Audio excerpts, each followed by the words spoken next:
Praise the lord. ప్రభు పేరిట మరో దినంలోకి మీకు అందరికీ వందనాలు. ఈ దినం ప్రభు మన కొరకు ఏర్పాటు చేసుకున్న వాక్య భాగము ఇర్మియా గ్రంథము 17వ అధ్యాయము 5వ వచనము. యెహోవా ఈలాగు సెలవిచ్చుచున్నాడు, నరులను ఆశ్రయించి శరీరులను తనకు ఆధారం చేసుకొనుచు తన హృదయమును యెహోవా మీద నుండి తొలగించుకొనివాడు శాపగ్రస్తుడు. వాడు ఎడారిలోను అరూహ వృక్షం వలె ఉండును. మేలు వచ్చినప్పుడు అది వానికి కనబడదు. వాడు అడవిలో కాలిన నేల ఎందును నిర్జీవమైన చవిటి భూమి ఎందును నివసించును. యెహోవాను నమ్ముకున్నవాడు ధన్యుడు. యెహోవా వానికి ఆశ్రయముగా ఉండును. వాడు జలముల యొద్ద నాటబడిన చెట్టు వలె ఉండును. అది కాలువల ఓరన దాని వేళ్లు తన్నును. వెట్ట కలిగినను దానికి భయపడదు. దాని ఆకు పచ్చగా ఉండును. వర్షం లేని సంవత్సరమున చింతనొందదు, కాపు మానదు. హృదయము అన్నిటికంటే మోసకరమైనది, అది ఘోరమైన వ్యాధి కలది. దానిని గ్రహింపగలవాడెవడు? ఒకని ప్రవర్తనను బట్టి వాని క్రియల ఫలము చొప్పున ప్రతీకారము చేయుటకు యెహోవాను నేను హృదయమును పరిశోధించువాడును, అంతరింద్రియములను పరీక్షించువాడును.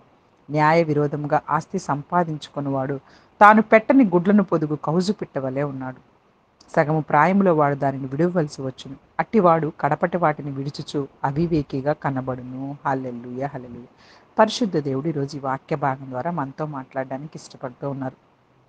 చూడండి, దేవుని మీద నుండి హృదయం తొలగించుకొని నరులను ఆశ్రయిస్తూ శరీరులను ఆధారంగా చేసుకునేవారు శాపగ్రస్తులైపోతారట. వారు ఎలా ఉంటారంటే ఎడారిలో అరూహా వృక్షం వలె ఉంటారట. మేలు వచ్చినా కూడా అది వానికి కనపడదు. అరూహా వృక్షము ఎలా ఉంటుంది అంటే ఎడారిలో ఒక ముళ్ళ పొద అనమాట. అక్కడికక్కడే ముళ్ళు ముళ్ళుగా అది ఒక పొదలాగా పెరుగుతూ ఉంటుంది తప్పించి ఎత్తు పెరగదు. దానివల్ల ఎటువంటి ఉపయోగం కూడా ఉండదు. ఒకవేళ దాని లోపల ఎక్కడైనా కొంచెం పచ్చదనం వచ్చినప్పటికీ కూడాను ఆ పచ్చదనాన్ని కనిపించకుండా ఆ ముళ్ళ పొద దానిని అణిచివేస్తుంది. కాబట్టి ఆ పచ్చదనం కూడాను దానిలో నిలవలేకపోతూ ఉంటుందన్నమాట. చూడండి, అలాగే దేవుని యందు హృదయాన్ని పెట్టుకోకుండా అనేకమైనటువంటి లోకపరమైనటువంటి విషయాలందు దృష్టిని పెట్టుకుంటూ తన శరీరాన్ని ఆధారంగా చేసుకుంటూ నరులను ఆశ్రయిస్తూ, అంటే చూడండి, నరులను ఆశ్రయించటం అంటే నా వెనక చాలామంది నాకు తెలిసిన వారు ఉన్నారు, నాకు రాజకీయ నాయకులు తెలుసు, లేకపోతే నాకు పలానా మినిస్టర్స్ తెలుసు, ఇలా నరులను ఆశ్రయించుకుంటూ బ్రతుకుతున్న వారి పరిస్థితులు, అలాగే శరీరాన్ని ఆధారంగా చేసుకొని, అంటే మన శరీరాన్ని బట్టి, మనకున్నటువంటి యొక్క అందాన్ని బట్టి, లేకుంటే మనకున్నటువంటి ఉద్యోగాన్ని బట్టి, మనకున్న స్తోమతను బట్టి, వీటిని ఆధారంగా చేసుకుంటూ దేవుని మీద నుంచి హృదయాన్ని తప్పించుకునే వారి పరిస్థితి ఎలా ఉంటుందంటే అదిగో ఆ ముళ్ళ పొదల్లాగా అయిపోతూ ఉంటుంది. దాని మధ్యలో మేలు ఒకవేళ వచ్చినా అది కనపడకుండా చిక్కులు చిక్కులుగా అయిపోతుంది. దయచేసి ఇదిగో దేవుడు ఇక్కడ మరొకసారి మనతో మాట్లాడుతూ ఉన్నారు. యెహోవాను నమ్ముకొని వారు ధన్యులు, యెహోవానికి ఆశ్రయముగా ఉండును. ఏదైనా ఒకవేళ కష్టమైన పరిస్థితులు వచ్చిన లోకంలో, ఇదిగో ఇక్కడ నివసం చేస్తున్నప్పుడు నీకు జీవితంలో అనేకమైన సమస్యలు వచ్చినా దయచేసి దేవునిని విడిచిపెట్టే వారిగా మాత్రం ఉండకండి. దేవుని మాత్రమే నమ్ముకొని ఉండండి.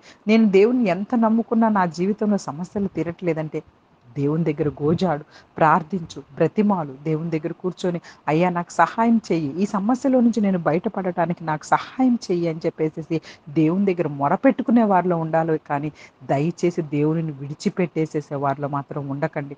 అలా చాలామంది ఆత్మీయ స్థితిలోంచి తొలగిపోయిన వారిని మనం ఈ లోకంలో చూస్తూ ఉన్నాం. అలాంటి వారు శాపగ్రస్తమైనటువంటి స్థితిల్లోకి పడిపోయి ఇదిగో దేవునికి దూరంగా అయిపోయి ఎలా ఉన్నారు అంటే అడవిలో కాలిన నేల యందు నిర్జీవమైన చవిటి భూమి యందు నివసించిన వారిగా అయిపోతూ ఉన్నారు. కానీ నిర్జీవమైన చవిటి భూమి ఏమైనా ఉపయోగం ఉంటుందా? అలాంటి స్థితిలోకి ఎవరు వెళ్ళకండి. ఇక్కడ ఇంకా దేవుడు ఏం తెలియపరుస్తున్నారంటే ఆయనను ఆశ్రయముగా పెట్టుకుంటే వారు ఎలా ఉంటారంటే జలముల యొద్ద నాటబడిన చెట్టు వలె ఉంటాము. చూడండి, జలముల యొద్ద ఒక చెట్టు ఉంటే అది ఎప్పుడు ఎలా ఉంటుంది? చక్కగా పచ్చగా ఉంటుంది కదా! అయితే ఒకవేళ దానికి ఏదైనా గాని చూడండి వెట్ట కలిగినను అది భయపడదంట. వర్షం లేని సంవత్సరంలో కూడా చింతనొందదు, కాపు మానదు. ఆల్రెడీ జలముల యొద్ద నాటబడిన చెట్టు అయితే ఇంక దానికి వర్షంతో పనేంటి చెప్పండి? వర్షం లేని సంవత్సరాల్లో కూడా చింతనొందదు, కాపు మానదు. హల్లెలూయా, హల్లెలూయా. అవును కదా! నిజమే కదా! ఈ దినాల్లో మనం ఆలోచన చేస్తే మన కళ్ళ ముందే ఎంతో గొప్ప సూచన క్రియ మనం చూసి ఉన్నాం కదా! 2020, 21 సంవత్సరాల్లో భయంకరమైనటువంటి కరోనా పరిస్థితులు ఆ దినాల్లో నిజంగానే ఇదిగో ఇక్కడ తెలియపరిచినట్టు వర్షం లేని సంవత్సరాలే కదా! వర్షం లేని సంవత్సరాలే అయినప్పటికీ మనం బ్రతికి బయటపడ్డాము అంటే ఇదిగో మన జీవితాలను దేవుడు ఆశ్రయముగా మనం అందరము పెట్టుకున్నాము గనుకనే కదా! ఇదిగో దేవుడు మనకు ఆశ్రయంగా ఉన్నారు కనుకనే కదా!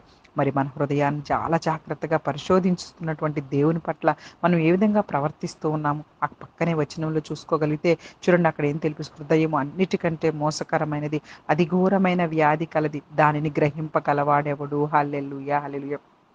నరులను ఆధారం చేసుకుంటూ, శరీరాలను ఆధారంగా చేసుకుంటూ, నరులను ఆశ్రయిస్తున్నటువంటి వారి హృదయము మోసకరంగా మారిపోతది. అది ఘోరమైన వ్యాధి కలిగినది. మనం చాలా జాగ్రత్తగా ఉండాలి. హృదయం అన్నిటికంటే మోసకరమైనది.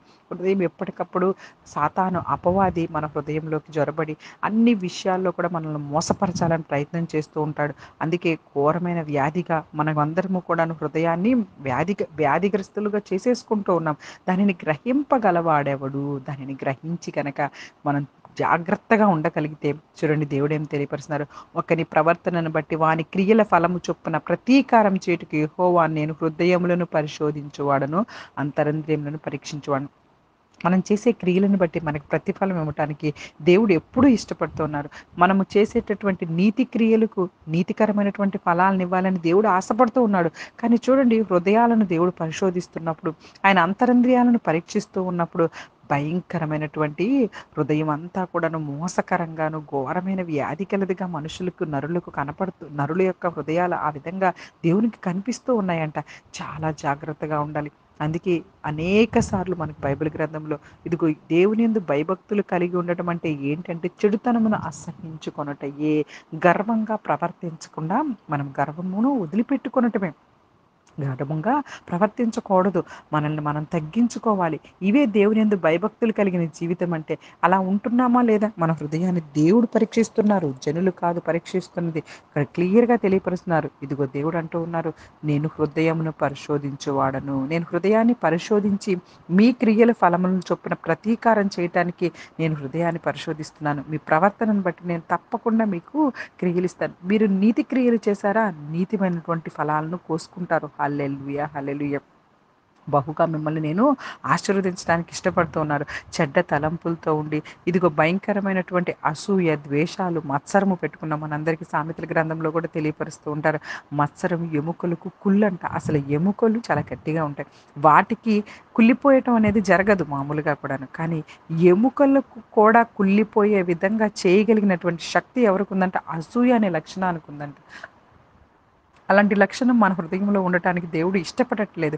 కానీ ఈ దినాల్లో అనేక మంది ఆ అసూయతోటి, మత్సరం, కుళ్ళుతోటి భయంకరమైనటువంటి వారి యొక్క నాశనానికి వారే తీసుకొని వచ్చుచున్నారు.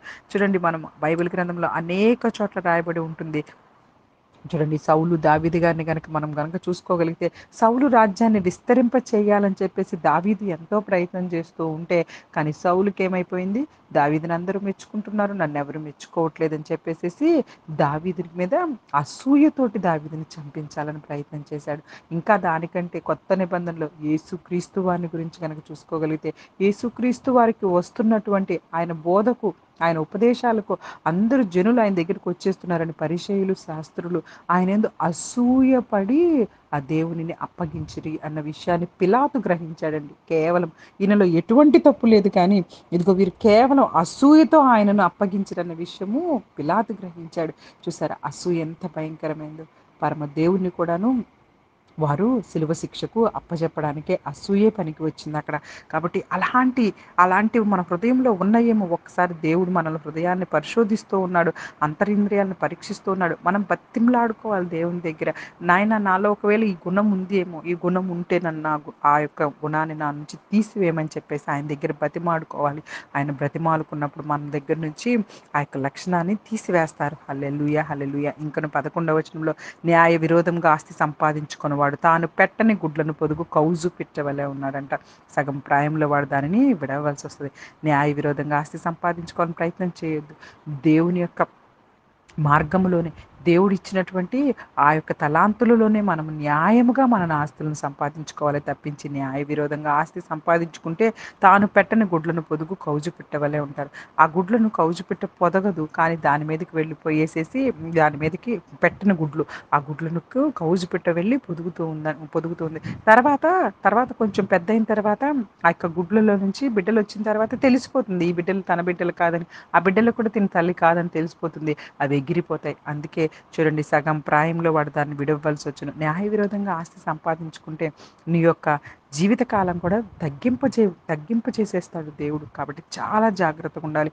ముఖ్యంగా ఇక్కడున్నటువంటి ప్రతి వచనంలో దేవుణ్ణి ఆశ్రయంగా పెట్టుకోవాలి.